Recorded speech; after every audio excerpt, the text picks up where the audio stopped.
Morning everybody, just opened the top few bricks of the kiln and had a look inside and let it cool down now, so I'll just show you.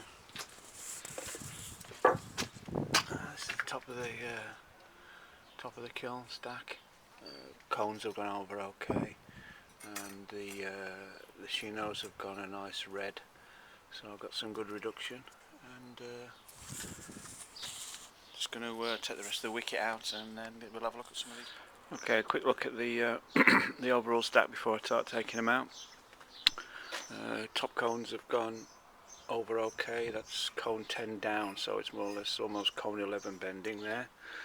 Cone 10 down in the middle, and at the bottom part cone 10 is over, so we've had a really even, nicely reduced by the look at the chinos. So nicely reduced firing at the front anyway. A little bit of crawling on this pot here, but so far so good. Down there's a pot you can see on the bag wall that I put on.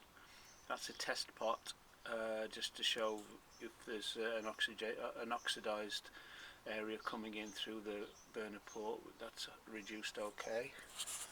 So is the one this side. So I'll get all these out now and then we'll have a look at some individuals. Okay, let's have a look at some of these pots that are out now. They're all out on the table now. It's a kiln full. The chinos have come out really well. Teapots. The wood ash has melted quite nicely on the top.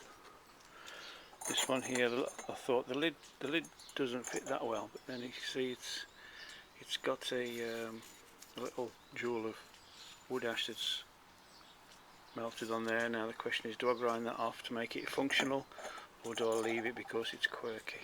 That's a question.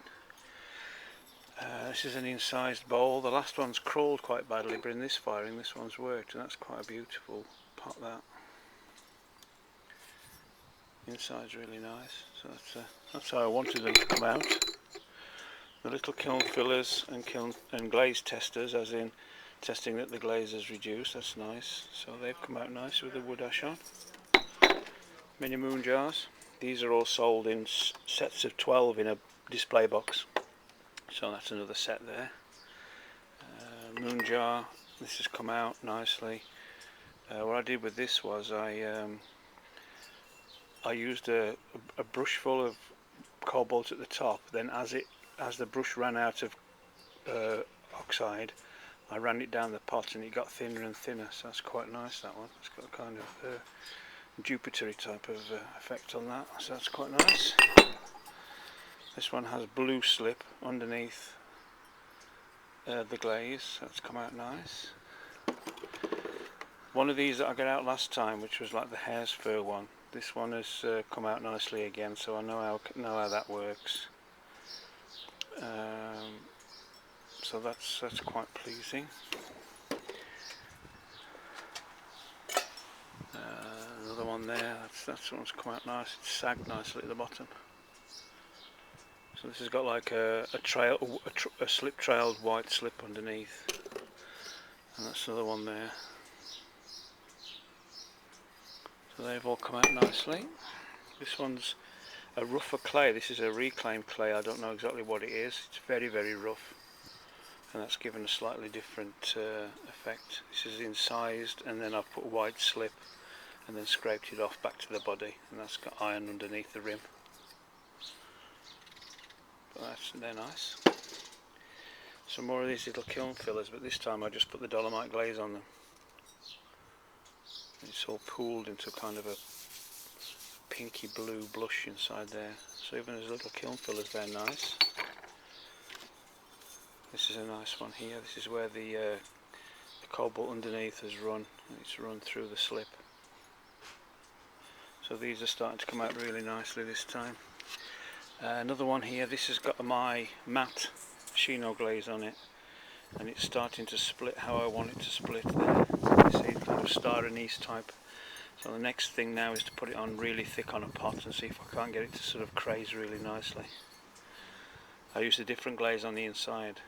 I used the normal dolomite on the inside and then this one on the outside because it's a little bit more functional. It cleans better. Obviously these bits inside where it cracks, and crazes, you would get food and tea accumulating in it, so it's not that hygienic. Another beautiful one here, that's a really subtle. This is what I'm looking for. You know, you have ideas in your head about things you want them to turn out, but the subtlety of that, the matte finish, and then the dolomite on the inside, and the white blush of this white slip underneath. That's fairly special. I think I'll keep that one for a few weeks. And then here some more of the ones that are in the rough reclaimed clay. And at the far end we've got some old-fashioned ones that I've done. Someone asked me if I could make these again. And these are the red chino with the white. This is feldspar wiped on the front. So they've come out okay. And there's a couple of those are really nice. The big moon jars turned out nicely, that one, but the one failure again, and it's the same batch of slip I used. You can see how it's flaking off. So I need to rethink either how I apply that or what I put in it, whether I need to put more quartz, whether I need to put more quartz in it or less quartz in it. I'll take advice on that from friends who know better about it than I do. But all in all, 9 out of 10 I think for this firing. Let's get them all packed up and taken off to Compton Verney this weekend for the show, the Pot Fest up by the lake. Okay, catch you all next time.